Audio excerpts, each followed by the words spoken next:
Да, я в отпуске, в санатории.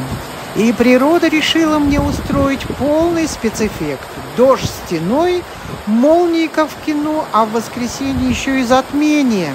Видимо, санаторий плюс природа и космос решили объединиться. Пока не поняла для чего.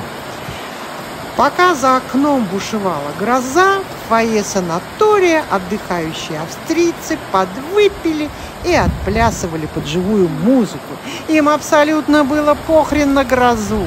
А я сидела у окна, смотрела на это шоу и думала, какие мы все-таки разные. И как же мне нравится наблюдать за этим миром.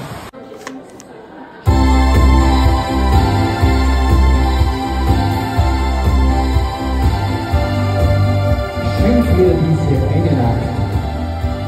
Ich schenke dir ein Baby dafür. Und wenn die Aufpflanzen liegen, gab es für mich nicht. Auf den ersten Blick fand ich lächerlich. Doch in diese